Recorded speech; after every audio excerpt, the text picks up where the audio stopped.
அஸ்ஸலாம் அலைக்கும் ரஹமத்துல்லாஹி தஆலா வபரகாத்துஹு. ஒரே மாதிரி கோழி கறி செய்யாம இந்த மாதிரி வித்தியாசமா செஞ்சு பாருங்க, நிச்சயமாக உங்களுக்கு பிடிக்கும்.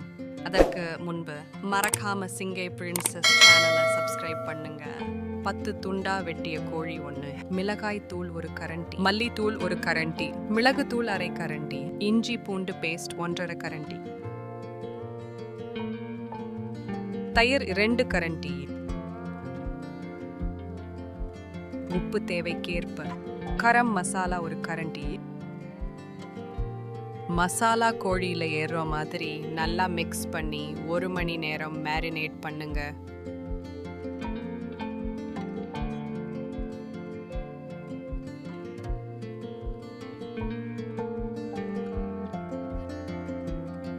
இதற்கிடையில சூடான தவாவில் 1 பட்டை, 4 கிராம்பு, 3 கரண்டி மல்லி, மிளகு 1 கரண்டி, 3 காஞ்ச மிளகாய் போட்டு வதக்கி நன்றாக ஆற விடுங்க.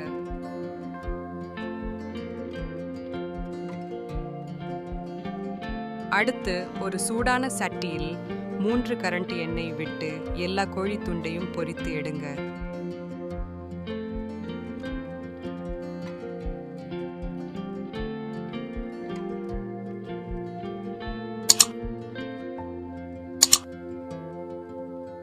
ஆற வைத்த மசாலாவையும் மிக்சியில் அரைத்து கொள்ளலாம். கோழி நன்றா பொரிந்து விட்டது, அதை எடுத்து தனியாக வைத்து கொள்ளலாம். இதற்கிடையில அரைத்த மசாலாவில் 1 பின்ஸ் மஞ்சள் தூள் மற்றும் சிறிது தண்ணீர் சேர்த்து பேஸ்ட் மாதிரி ஆக்கி கொள்ளுங்க. கோழி பொரித்த சட்டியில 2 கரண்டி எண்ணெய் விடுங்க. ஜீரகம் 2 கரண்டி, கறிவேப்பிள்ளை 2 கொத்து, இஞ்சி பூண்டு பேஸ்ட் 2 கரண்டி சேர்த்து கிளறவும். டியர் ஃப்ரெண்ட்ஸ், உங்களுக்கு வேற என்ன ரெசிபி வேணும்னு கமெண்ட் பண்ணுங்க. அதுல ரெடி பண்ணி வச்ச மசாலா மற்றும் உப்பு சேர்த்து 5 நிமிஷம் வேக வைங்க.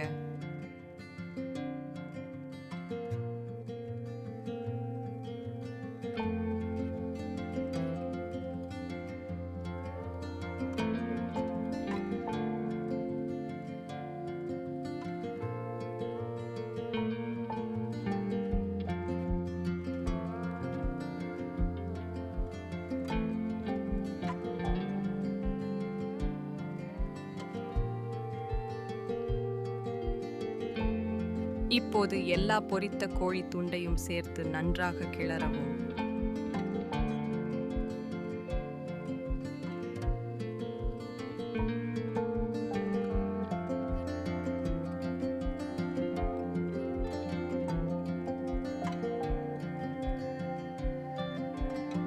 மூடி போட்டு சிறிது நேரம் கொதி வரும் வரை வேக வைங்க. அவ்வளோதான், சுவையான புதுமையான கோழிக்கறி ரெடி. சூடான சாதம், சப்பாத்தி, நான் என எல்லா மெயின் டிஷ்க்கும் இது ஏற்ற கிரேவி. இந்த ரெசிபியை ட்ரை பண்ணி பார்த்துட்டு உங்கள் ஃபீட்பேக்கை கமெண்ட்டில் சொல்லுங்கள். இந்த வீடியோவை லைக் பண்ணுங்க, மற்றவங்களுக்கு ஷேர் பண்ணுங்க. மறக்காம சிங்கை பிரின்சஸ் சேனலை சப்ஸ்கிரைப் பண்ணுங்க.